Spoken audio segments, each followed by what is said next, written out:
አክብርልኝ። እንኳን ደህና መጣሽ።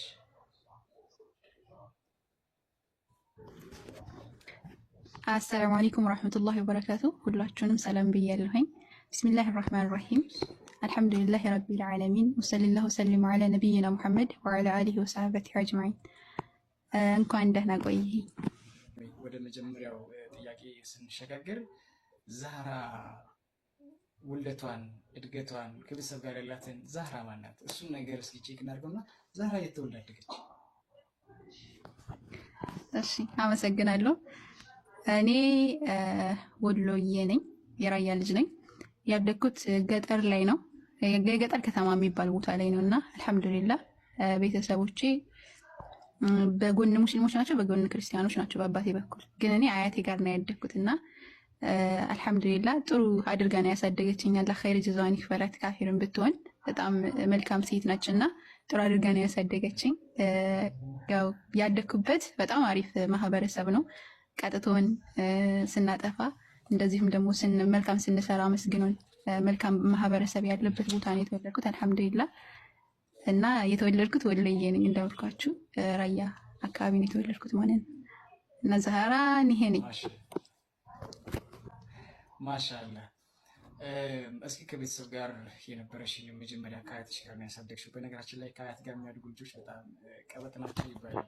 ቀበጥ ግን አይደለሽም፣ ቁጥብ ነሽ። እና እንዴት ነው ይሄ ነገር? ወይንስ እዛ አካባቢ ትንሽ በይነ እስኪ እሱ ጋር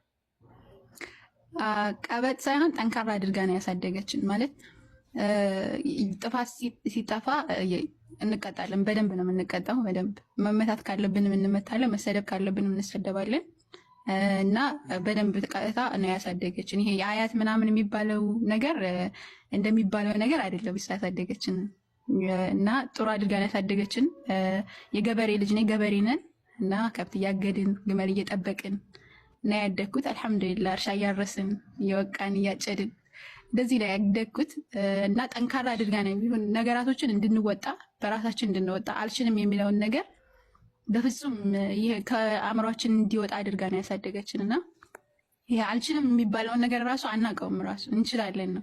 ሌሊት እንነሳለን፣ ከብቶችን እንጠብቃለን፣ ከዛ ወደ ትምህርት ቤት እንሄዳለን። ከዛ ቤት ስንመለስ የቤት ስራ እንሰራለን፣ እንጀራ መጋገር፣ ወጥ መስራት። ገና ህፃን እያለን ይሄ የተማርኩት በ5 ዓመቴ ነው እንጀራ መጋገር የጀመርኩት። እና በጣም በልጅነታችን ነው ብዙ ነገራቶችን የሚያስተምሩን። እና አልሐምዱሊላህ በዚህ መልኩ ነው ያደግኩት። እኔ የሆነ ቀብራራ ምናምን የሚባል ነገር የለም። ከብቶች እያገድኩ ነው ያደግኩት አልሐምዱሊላህ። እና ይሄን አስተዳደጌ ጠንካራ አድርጋን ያሳደገች እና ለሂዳያ ይስጣት እስልምና የሚወፍቃት። አሜን አሜን አሜን አሜን። ሁላችሁም አላህ ኸይሩን መንገድ የእውነቱን መንገድ የህይወትን መንገድ እንዲወፍቃቸው ዱዓ አድርጉላቸው። እምነታቸው ላይ ምን ነበረ? በእምነታቸው ላይ የነበራቸው ጽናት የትኛው የክርስትና ውስጥ ያሉት ቤተሰቦች ናቸው? እሱን ነገር እስኪ ንገሪኝ። አያቴ ኦርቶዶክስ ነች፣ ግን ያን ያክል አይደል ጠንካራ የምትባል አይደለችም። ግን ያና ቤተክርስቲያን ምናምን እንደዚህ የሄደች እንትንም ይሆናላ የሚባለው ቦታ ባትሆንም ግን ጠንካራ የምትባልም ነች። ማለትም ይሆናላ የሆነ እውቀቱ ምናምን እንደዚህ የሚባል ዲቴል የላትም። ግን ደግሞ በሃይማኖቱ ጠንካራ የምትባል ነች። የሆነ አልበገር አይነት ማለት ነው። እንደዛ አይነች። ግን እኔ ከዛ በተቃራኒ ነበርኩ። ቤተክርስቲያን በጣም ነበር የምሄደው፣ በጣም ነበር የምጸልየው። ለማስቲካ ብር ስሰጥ ራሱ እኔ ሄጄ ሻማ ገዝቼ ነበረ። ሻማ ብርቼ ቤተክርስቲያን ብቻዬን ነበር የምሄደው። የሚገርማችሁ ግመል ጠብቂ ስባል ግመል አቋጥሪ ውሰጅ ይባላለሁ እና ግመሉን መትቼ ከዛ በኋላ ሱቅ ሄጄ ሻማ ገዛና ቁጭ ብዬ ብቻዬን ነበር የምጸልየው ቤተክርስቲያን ውስጥ ማለት ነው። እና በጣም ነበረ እኔ ቤተክርስቲያን ማዘወትረው። ሰው ግን አያውቅም ይሄን። ብቻዬን ነበር የምሄደው። ምክንያቱም ስራ ትቼ ምናምን ከሄድኩኝ ይቆጡኛል።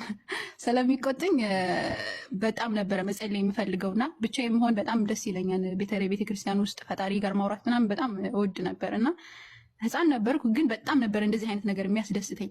ተወሰነም በኩ ይሄ መዝሙር ምናምን የሚባል ነገር አይጠፋኝም። በተለይ ደግሞ እነዚህ የዘማሪዎች ምናምን ነገር ሽምድድ አድርጌ ነበር።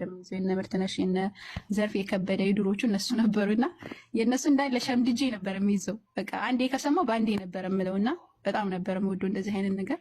አልሐምዱሊላህ የሆነ ዝርክርክ ያለ አስተዳደግ አይደለም ያደግኩት። በጣም ስትር ብዬ ነው ያደግኩት። አልሐምዱሊላህ ተቀጥቼ ነው ያደግኩት። አጎቶቼ በመካከል ነበሩ፣ ብቻ ሴት ነበርኩኝ እኔ በጣም ብዙ አጎቶች ላይ ወደ 8 የሚደርሱ አጎቶች ነበሩኝ። እዚህ መጥቼ ልጅ ያለው መጣሁኝ። እንትን አልኩኝ። እናቴ ማለት ሂጃብ እኔ ልጅነቴ ጀምሮ እኔ ሂጃብ እለብሳለሁ ማለት ሂጃብ ስላችሁ ይሄ ዝም ብሎ ሂጃብ ሳይሆን እንትኑን ማለት ነው። ይሄ በነጠላም ቢሆን ልክ ክርስቲያኖች የሚለብሱት መቀነት ይባላል በእኛ እንደዚህ ይለብሳለሁ። የሆነ ክፍት ልብስ መልበስ አልወድም። ፀጉሬን እንኳን እንትን ብዬ ተሰርቼ ምናምን አምሮ ምናምን ራሱ ማለት ነው ከጥምቀት ምናምን አለ እንደዚህ በዓል ሲካሄድ ምናምን በጣም የምዘንጥበት የዚያን ሰዓት ራሱ መክፈት እኔ በጣም ነበር የምፈራው። ተሸፍኜ ነበር የምወጣው ራሱ ማለት ነው። እና ወደ ዱር ምናምን ሲሄድ ራሱ የሆነ ሽርጥ ነገር ወይም ደግሞ እንትን ነገር ከላይ ላይ ካልጫንኩ በጣም ነው ስቅቅ ነው የሚለኝ። እና እዚህ መጥቼ እናቴ ምን ትለኝ ነበር ሙስሊም ትሆኛለሽ አንቺ ምናምን ትለኝ ነበረ ማለት አለባበሴን ስለምታይ ማለት ነው። እና በጣም ነበረ ማፍረው ደግሞ እና ከዛ በኋላ በይቺ በጣም ሙስሊም የምትሆን ነው የሚመስለኝ ምናምን እንደዛ ነበር የምትለኝ። ከዛ እናቴም እንደዚህ እያልች ነው በፍጹም በጣም ነበር የምከራከራት እናቴ በፍጹም አንድ ሰው እንትን ሂጃብ የሚለብሰው እኮ ክርስትና መከት ሂጃብ ያዛል እንደዚህ እንትን ያውን አሳምር ሂጃብ ባልለውም መኮናነብ ምናምን አላን ነበር በዛ ሰዓት ማለት ነው። ራስን መሰተር ክርስትና የሚያዘን ለምንድን ነው እንደዚህ የምትይ ምናምን እላታለሁ። እንደዚህ እንትን አለ ምግብ መብላት ደግሞ ከዚህ የሙስሊም ስጋ ስለሆነ የሚበላው በሙስሊም ስጋ መብላት ወደ ክርስትና ማነው ወደ እስልምና የሚያመጣ ነው የሚመስላቸው ብዙ ጊዜ አይተህ ከሆነ ኢትዮጵያ ላይ በተለይ ማለት ነው። እና ስጋ በመብላት አይደለም ዋናው ልብ ንጹህ አድርጎ ፈጣሪሽን ማምለክ ነው ምናምን እንደዚህ ነበረ የምከራከረው። እና ክርስቲያኖችም በሰዓቱ ነበር እናቴ ጋር ሲኖሩ የነበሩ እነዛ ራሱ በጣም ይገርማቸው ነበር። ኧረ ጉድ ይሉ ነበር ማለት ነው። እና በጣም እናቴ ጋር እንከራከር ነበር። ከዛ እናቴ ወደ ኢትዮጵያ ገባች። ወደ ኢትዮጵያ ከገባች እንደዚህ አመት ምናምን ቆይቼ እንደዚህ አጋጣሚ ሆኖ የእንትን የኢየሱስ ክርስቶስ የህይወት ታሪክ የሚል ስቅለት እያየሁኝ ነበር። እንደዚህ መዝሙሮች ምናምን ነበር የማዳምጠው የነበረው እና አጋጣሚ ስቅለት መጣልኝ። ስቅለትን እያየሁኝ እያለ ማቴዎስ ወንጌል ላይ የሆነ ማርቆስ ወንጌል ላይ እንደዛ አካባቢ ኢየሱስ በእባብ የሚፈተንበት ቦታ አለ እና ኢየሱስ በእባብ ሲፈተን እንዴት ነው ሊፈተን የቻለው ማለት እንዴት ነው? እኔ እንደነገርኩህ እረኛ ነበርኩ፣ ከብቶችን እጠብቅ ነበር እና በዛን ሰዓት እኔ እባብ ምናምን አያለሁኝ። እንደዚህ እባብ ሳይ እኔ አልፈራም፣ ራሱ እገላለሁ እባብ። ምክንያደም ያን አስተዳደግ ነው ዋና የሰው ልጅ አስተዳደግ። ስታድግ የሆነ ነገር አትፈራውም። ራሱ ጅብ ብታይ ምናምን አሁን ለምሳሌ እኔ አንተ እንደምትፈራው ላልፈራ እችላለሁ። ለምን ያደግኩበት ማህበረሰብ ያደግኩበት ስለሆነ በዱሩ እያየኋቸው ስላደግኩኝ ማለት ነው። እና እባብ እንደዚህ ሳይ እገል ነበር እና እንዴት ነው አምላክ በእባብ የሚፈተነው ምናምን እንደዚህ አይነት ጥርጣሬ የሆነ አላህ ሱብሃነሁ ወተዓላ ሊመራ ሲፈልግ ጥርጣሬ የሚፈጥር በሆነ ምክንያት ነው። እና እኔ ጌታዬን በጣም ነበር የምፈልገው። እኔ የዓለማቱን ጌታ አንዱ አምላክ አለ ብዬ ነው እኔ የማምነው። ልቤ እንደዛ ነበር የሚነግረኝ ሲጀመርም ማለት ነው። እና ከዛ በኋላ እንደውም አንድ ጊዜ ይህንን እንትን ገጠመኝ ልንገርህና ከዛ ወደ መጣሁበት አልፋለሁ። የሆኑ እህቶች ነበሩ፣ ህፃናቶች እያለን እየተጫወትን ነበር እና በጣም ብዙ ጊዜ የሚመለኩት እዛ ላይ መላእክቶች ሰማዕቶች ናቸው። በተለይ በእኛ ሀገር ማለት ነው ጊዮርጊስ፣ ገብርኤል እንደዚህ እንትን የሚባሉ ማርያም እነዚህ የሚባሉ አሉ እና እነዚህ ኢየሱስ የሚባል ቦታ አለ። እንደዚሁም ደግሞ የራሱ ቤተክርስቲያን ማለት ነው። እና እነዛን ሁሉ ጠሩና ማንን አንቺ ከዚህ በጣም የምትወጂውን ምረጭ ተባልኩ ማለት ነው። እኔ ማርያም በጣም ነበር የምወዳት። እስቲ ለምምለው በማርያም ነበረ እና የምወደው ገሌን ነው ብዬ ስመርጥ የሆነ እንዴት ነው እሱን የአንዱን መርጠሽ አንዱን ጠላሽ አይነት ነገር ስሜት ሲሰማኝ እንዴት ነው ይሄ ሁላ የሚሆነው ብዬ ራሱ ተጠራጥሬ ነበረ ልጅ እያለሁኝ። ከዛ በኋላ ወደ ራሴ ተመለስኩ ማለት ነው። ከዛ በኋላ አሁን እዚህ ወደ ጥርጣሬ ወደ ፈጠረብኝ ነገር ልምጣና እንደዛ ኢየሱስ ሲፈተን ሳይ በጣም ነው የጨነቀኝ እንደዚህ ማለት ነው። እንዴት ሊሆን ይችላል ምናምን የሚባለው ነገር። ከዛ በኋላ ለምን አላነብም አልኩኝና እንትን ባይብልን አውርጄ ማንበብ ጀመርኩ። ባይብልን ውዳሴ ማርያም ምናምን ነበረኝ እኔ ሳልጸልይ እዚህ ሁኝ ስቲል ውዳሴ ማርያም ነበር ሳልጸልይ አልተኛም። እንትን መስቀል ምናምን እንደዚህ ነበር። በጣም ነበር የምጸልይ ሳልጸልይ አልተኛም በፍጹም ማለት ነው። ውዳሴ ማርያም አንብቤ ምናምን እንደዚህ ነበር የምተኛው ጠዋትና ማታ እንደዚህ በጣም እጸልይ ነበር እና ከዛ በኋላ የሆነ ጥርጣሬ ሲፈጥርብኝ በጣም ግር ነው የሚለው እና ጥርጣሬ እምነታችሁ ላይ ጥርጣሬ ስትፈጠር በጣም ነው የሚከብደው ብታዩት፣ የእውነት በጣም ነው የሚጨንቀው ራሱ ማለት ነው። እና ማንበብ ጀመርኩኝ። ከዛ አጋጣሚ ሆኖ እንደዚህ እንትኖች ስብከቶች ምናምን እየሰማሁኝ ኢየሱስ ብዬ ከላይ ስጽፍ ኢየሱስን እንትን አምላክ ነው እኔ የሚል መጽሐፍ እንትን መጣልኝ ከዩቱብ ላይ ማለት ነው። ከዛ በኋላ እሱን ማዳመጥ ጀመርኩኝ። ውይይቶችን እና ዋሃይደር የሚወያዩበት ነበረ ፓልቶክ ላይ ድሮ ሲወያዩበት የነበረውን ዩቱብ ላይ ይለቀቅ ነበረ። አሁንም አሉኝ ኦዲዮቹ ወደ 100 ምናምን ኦዲዮች አሉኝ። እነሱ ኦዲዮች ራሱ የሰለምኩባቸው ኦዲዮች አሉኝ እና እነ ዶክተር ዛኪር ናይክ እና አህመድ ዲዳት ምናምን የሚወያዩበት ተተርጉሞ ይፖሰት ነበረ። እነሱም በደንብ አዳምጥ ነበረ። በከፊሉ ደግሞ እነሱ በጥቅስም ስለሚያስቀምጡት ጥቅሱን እየሄድኩኝ የማይም ነበረ፣ ባይብሉን የማነብ ነበረ፣ አመሳክር ነበረ ምናምንና ኢየሱስ አምላክ አይደለም እንግዲህ ፍጡር ነው ምናምን የሚለውን ነገር በጣም ነበረ የሚያረጋግጡት ራሱ ከአምላክ ዘንድ ተልኮ እንደመጣ። እንደገና ደግሞ እስልምና ደግሞ በተቃራኒ ያለው አንዱን አምላክ ማምለክ የሚባለው አስተምሮ እሳቤው እሱ በጣም ነበረ የሚስበኝ። እንደገና ደግሞ በጣም ጥርጣሬ የፈጠረብኝ ስላሴ በጣም ነበር የሚያደናግረኝ። አንድም ሲሆን ሶስት ነው፣ ሶስትም አንድ ነው። እንዴት ነው ይሄ የሚቀበለው አእምሮ የሚለው? እንደገና ደግሞ እንዴት ነው ሰው የሚመለከው? ሰው እንዴት ይመለካል የሚለው የኢየሱስን አምላክነት ነበረ እኔ መጀመሪያ የተጠራጠርኩት ማለት ነው። አምላክ ከሆነ እንዴት እንደዚህ ይሆናል የሚል ስለሆነ እሱ ላይ በደንብ ትኩረት አደረግኩኝ። ባይብልን በምችለው አቅም አነበብኩ፣ አመሳከርኩኝ። ከዛ እስልምናን ደግሞ በደንብ ማወቅ ጀመርኩኝ ማለት ነው። በተለይ ደግሞ ከአንድ አምላክ ያለውን እሳቤ በደንብ እያወቅኩ ስመጣ ልቤ እንትን እያለ መጣ፣ እየተሸረሸረ መጣ ማለት ነው። ያንኛውን እየተኩኝ ይሄኛውን እያያዝኩ መጨረሻ ላይ መጣሁኝ ማለት ነው። ከዛ ሻሃዳ ሲይዙ ምናምን ያለው ፓልቶክ ላይ ሻሃዳ ሲይዝ ነበር ኡስታዝ አቡ ሀይደር አላህ ይጠብቀውና ከዛ ሻሃዳ እነሱ ሲይዙ ምናምን ሳላየሁኝ እዛ እኔ ሻሃዳ ያዝኩኝና ጥያቄ የፈጠሩብሽን ነገሮች ያልሻቸው አሁን ያነሳሻቸውን ነገሮች እንዲመለስልሽ ምን ጥረት አደረግሽ?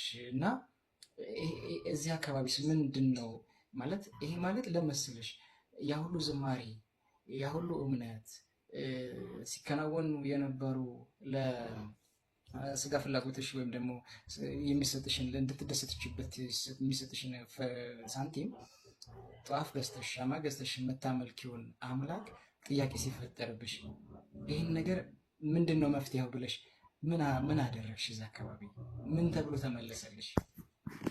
እንዳልኩ እኔ የምጠይቀው ሰው አልነበረም። ሰው ምናምን እንደዚህ እንዳሁኑ አላውቅም ነበር፣ እንደዚህ ጠይቄ አላውቅም። ግን ምንድነው የማደርገው መሰለህ? ውይይቶችን አዳምጣለሁ። ምክንያቱም የሚወያዩት እና ኡስታዝ አቡ ሀይደርም ሆነ እና ዶክተር ዛኪር ናይክም ሆነ እና አህመድ ዲዳ ሲወያዩ የነበረው ከቄስ ጋር ነው። ቄስ ጋር ፓስተር ጋር አስበው እነሱ ጋር ነው የሚወያዩት እና እነሱ ጋር በሚወያዩ ጊዜ መልስ ሲያጡ ነው የማየው። እነዚህኞቹ ሲጨናነቁ ምናምን ነው የማያቸው ቄሶቹን ማለት ነው። እነዚህኞቹ ደግሞ በተቃራኒው በጣም በሚገርም ሁኔታ እንዴት አድርገው እስልምናቸውን እንደሚያስረዱ እንዴት አድርገው እስልምናቸውን በደንብ አድርገው ያስረዳሉ። ክርስትናው ደግሞ እንዴት ነው መልስ የሚመልሰው? ይመልሳሉ እኮ መልሳለን ብለው ምናምን ይመልሳሉ እኮ ግን አጥጋቢ አይደለም። አያጠግበኝም ምን ይመልሳቸው ገብቷል። የሆነ እርክት ያለ መልስ አይደለም ሲመለስ የነበረው እና ያነ ጥርጣሬ ይፈጥርብኝ ነበረ። ከዛ በኋላ እነሱ የሚሉትን እሰማ ነበረ። እነዚህ አሁን ለምሳሌ ስለ ስላሴ ጥያቄ ይጠይቀናል። ስለ ስላሴ አሁን እንደዚህ ነው ወይ ብለው ሲጠይቋቸው እነሱ የሚመልሱት መልስ አጠጋቢ አይደለም። ያው የኔ ጥያቄ ማለት ነው። የኔ ጥያቄ በአስተማሪዎች አጠጋቢ ሆኖ እስካልተመለሰ ድረስ እኔ ብጠይቅም ተመሳሳይ የሆነ ነገር ነው የሚመጣው።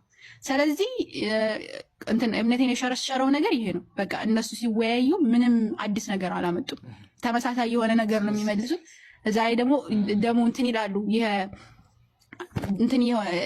እንደዚህ አንድም ሶስት አንድ ሶስት ነው ምናምን እንደገና የሚያስረዱበት መንገድ አንዱ በዛፍ ያስረዳን፣ አንዱ በፀሐይ ያስረዳን ምናምን እና እነዚህኞቹ ደግሞ ስለ አንዱ አምላክ ሲጠየቁ የሚመልሱት መልስ አለ። እንደገና ደግሞ አብዛኛውን ጊዜ ሙስሊሞች ሲያስተምሩ ነው የማየው እንጂ ክርስቲያኖች ስለ እስልምና ሀሳብ ያላቸውን ወይም ለምሳሌ እስልምና ከ1400 ዓመት በኋላ ነው የመጣው ከማለት የዘለለ ጥያቄ አላየሁም እኔ። ወይም ደግሞ እንደዚህ ነገር ግን ሙስሊሞች ያስተምራሉ። እስልምና ከየት መጣ እንዴት መጣ የሚለውን ነገር በደንብ ስለሚያስተምሩ እዛ ላይ ነው ያየሁት እንጂ እንደዚህ አይነት ጥያቄ አይጠይቁም። ሙስሊሞች ግን ሲጠይቁ ስታያቸው እንደዚህ አይነት ስለ አምላክ ይጠይቃሉ። ኢየሱስ አምላክ ነውና አብዛኛው ኢየሱስ ተሰቅሏልን ጥያቄያቸውና ውይይታቸው እንደዛ ነበረ። ኢየሱስ ስላሴ እውነት የባይብል አስተምሮ ነው? እንደዚህ አይነት አስተምሮች ስላሴ እንዴት ሊሆን ይችላል? እንደዚህ አይነት አስተምሮችን ሲጠይቁ ስለነበረ በቃ ዋናው ላይ ስለተመታ እንዴት አድርጌ ልመነው ይሄ እና እዛ ላይ ነው በዚህ ምክንያት ነው ጥረት ያደረኩት እንጂ ከዛ ውጪ እንደዚህ ጠይቄ ምናምን ከመስለሜ በፊት ጠይቄ አላውቅም። ከዛ በኋላ ግን ከሰለምኩ በኋላ ግን ብዙ ጠይቄያለሁኝ፣ አልተመለሰልኝም። እስካሁን ድረስ እየጠየቅኩ እገኛለሁ።